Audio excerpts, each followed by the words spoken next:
Tariffs are here. The stock market has moved. The question you should be asking is, how do you make money in the stock market? And on my channel, I break down economic data points and I show how economic data affects the stock market. That's the entire thesis of what I do. I am an economist first and foremost.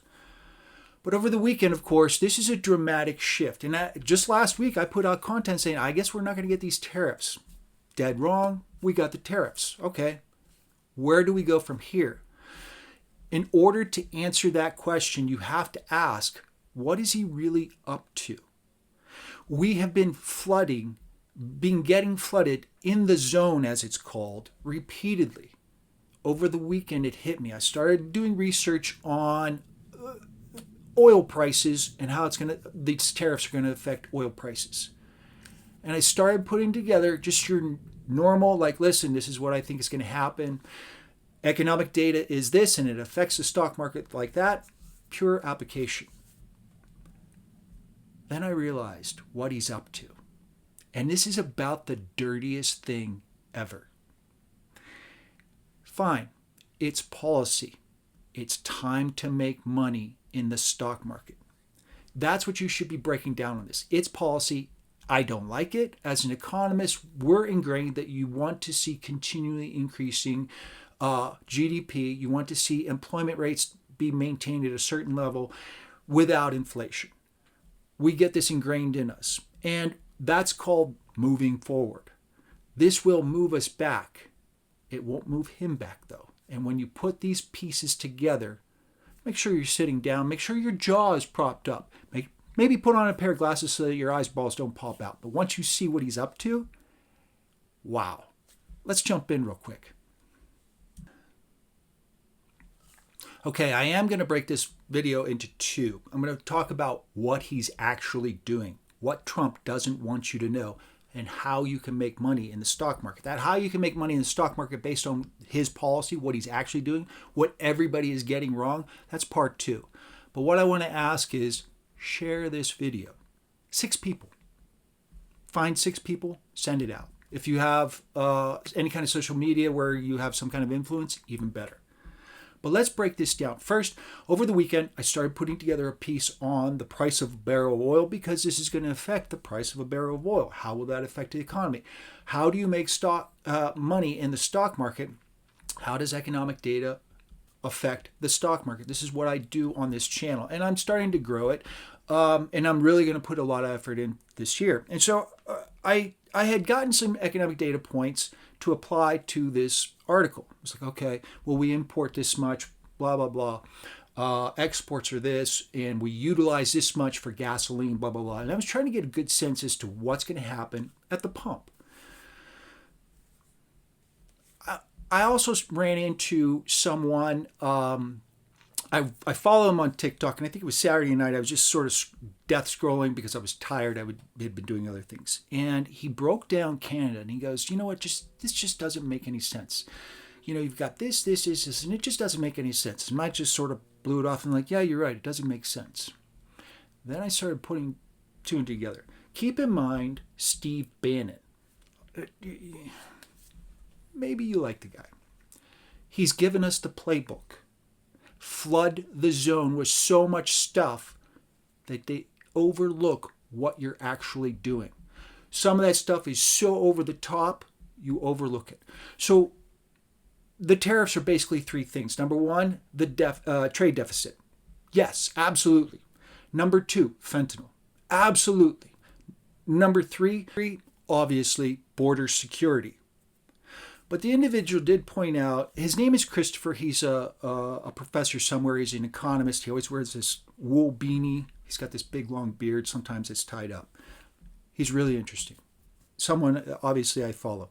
And he kept saying, it just doesn't make sense. And then I started thinking about Steve Bannon, and I was like, we're being flooded. What's actually going on? And I started mentally looking at the charts, which I'm about to show you, and I started putting the pieces together, and then it hit. How dirty this is and how I'm going to make money off of it.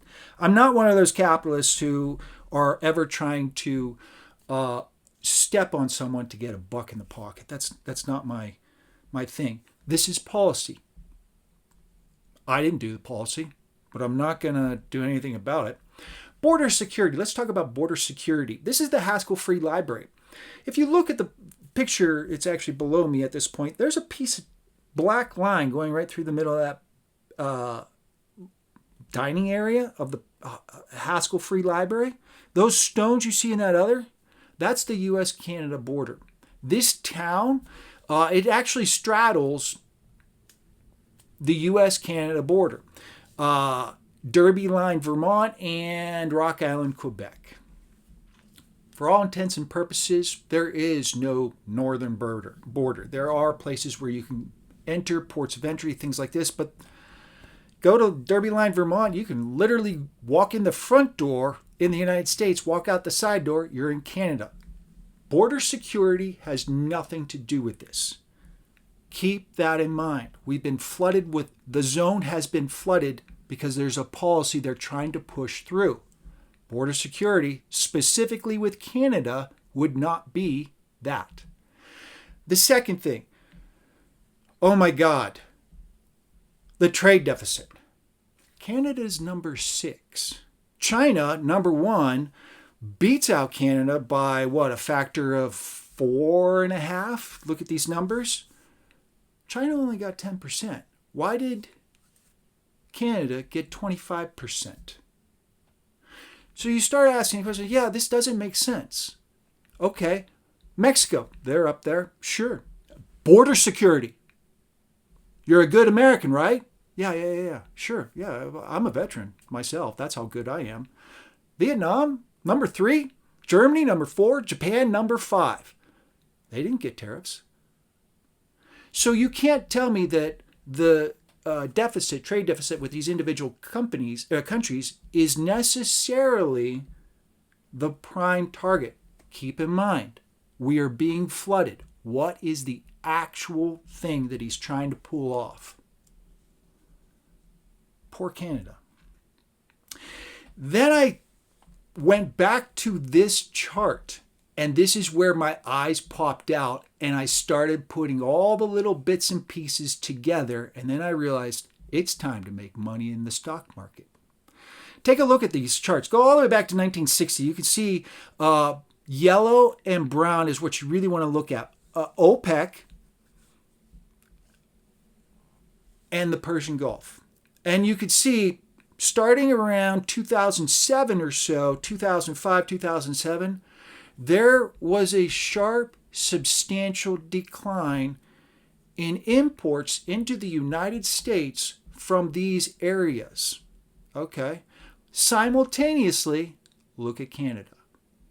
Canadian oil continues to literally eliminate all other foreign competition. Your eyes should start to say, okay, Canada, our trade deficit with them, big flippity flip. Border security, don't even bring that up with me. Then I started realizing what the only target was and the reason why. Once you put this together, it's time to make money in the stock market. Sure, dirty. I have an old girlfriend. I just sent her a message and we ended up FaceTiming, and I said basically, my apologies. I did nothing wrong, but I'd still like to apologize. She lives in LA. She'll be fine. This should pop out to you. That man in the middle, Trump's son-in-law. And of course, we'll talk about Jared Kushner real quick. Not the world's best real estate investor. As it turns out, neither is Donald Trump. Donald Trump's daughter, all the way over there on the right, Ivana, who cares? Married her father, basically. MBS over there on the far left. When Trump left office, Jared Kushner got $3 billion from MBS, Saudi Arabia, and Qatar and UAE. Those numbers have since climbed substantially. My understanding, but that is all under the rug. We don't talk about it kind of thing. go back to the chart before, and you start to put the pieces together as to what just happened. Keep in mind, Steve Bannon. Flood the zone, because there's two layers of this. We were told border security, sick and tired of these people jumping the border. We were told the trade deficit, sick and tired of America losing out. For the record, we have a 4.0% unemployment rate. How is America losing out? We're actually one of the wealthiest countries in the world. We have Chinese people, basically Chinese laborers working for us. How is this not working out? Sure, I get the whole picture, but that argument doesn't hold enough weight with me. So border security, trade deficit, and of course fentanyl. Yes, tragedy. Coming from China, going through Mexico. How does it affect Canada? You should continually ask the same question. Why Canada? Why Canada? Why Canada? And then this picture should, and the chart before, should tell you why. Saudi Arabian oil is not as competitive because Canadian oil is inexpensive to just pump it straight down to the United States. And so what Trump just did was he artificially increased the price of Canadian oil. Aha, you may argue. 25% blanket tariffs on everything, but he only put 10% tariffs on oil. And that should actually be the proof. We're getting the zone flooded. What are you going to complain about? You're going to complain about, of course, grocery prices, lumber, all these things. You may pause for a second and say, well, the price of oil or price at the pump has gone up, 15, 25 cents? Not a big deal. It's a little higher, but that's just inflation. But have you seen the price of food? You've been flooded in the zone. They don't want you complaining about the pump, so they only increased it a little bit so that these people who got investment dollars from that guy right there, who would love to sell more oil to Americans, you're going to complain till the cows come home about grocery store prices and everything else. You're barely going to give lip service to oil. The zone got flooded. And now it's time to make money in the stock market. You see how this is sort of playing out?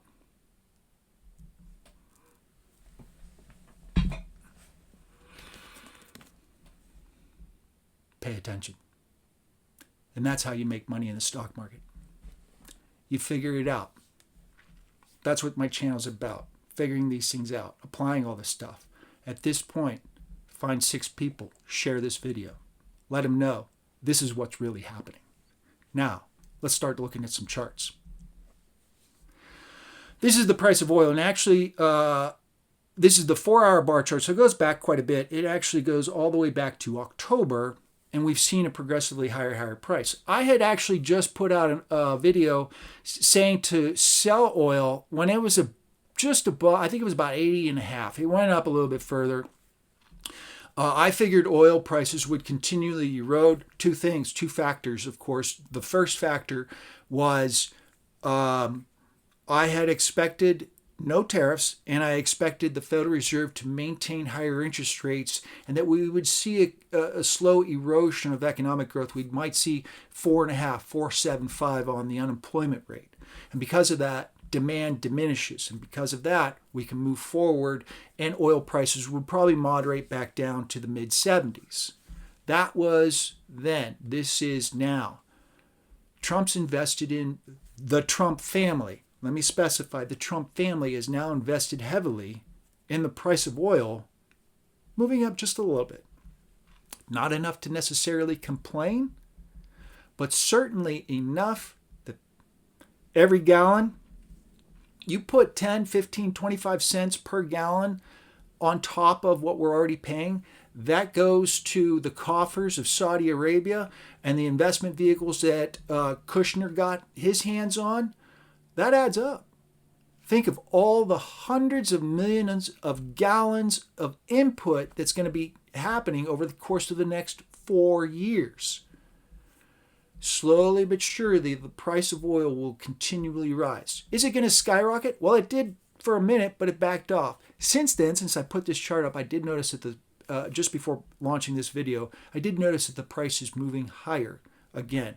We're probably going to stabilize at this price, but then you'll slowly see everything moving higher. Once we work through current supply and we have to start paying for future costs in the form of a 10%, just a modest amount on Canadian oil, which you won't complain too much about because it's only a 10% increase in the tariff for Canadian energy. You're going to be complaining about the price of lumber. You're definitely not going to be buying any houses anytime soon because the building material costs have just increased 25%. You're going to be complaining about the price of food. 20 cents on a gallon extra, it'll add up. The price of oil will continually rise. One last thing I wanted to look at. Treasury rates. Yield on the US 10 is actually falling, as you can see in this chart. This goes back about the same time period. This goes back into October. So this is a fairly solid look over the past several months as to what's going on with the US 10-year Treasury yield. 10 years, the yield itself has backed off since because of what's going on in the stock market. Now, the stock market itself had sold off overnight, and it looks like it wants to push to break even. And that's exactly what a current administration would love for you to be looking at. See, there's no problems. The zone is being flooded. The actual target has always been Canadian oil. The actual target has never been about border security, trade deficits, or fentanyl. It was always about making money because of the price of cheap Canadian oil. You artificially support the price of cheap Canadian oil, and you complain about everything under the sun so that no one actually sees what you're actually doing. When you do that, and your son-in-law and the entire family is now invested in Saudi Arabian oil, and the price of that moving higher, competition in the United States being Saudi Arabian oil being more competitive inside the United States, you realize the multi-layered aspects of what is actually going on. Mexico and China just got roped in. The target has always been cheap Canadian oil and how to make money off of that. You're talking about a guy that the day before he took office launched a meme coin that ended up being one of the top 15 most highest net worth meme coins in existence. Since then has dropped significantly because it's basically garbage. That is, when you break it down, when you actually see what's going on, fine. Those are the policies. The price of oil is going to be going higher. Systematically, it's being supported. Just a little bit. Everything else, you're going to be complaining about left and right. Someone else is going to be making money in the stock market because of the increase in the price of oil. It's your turn.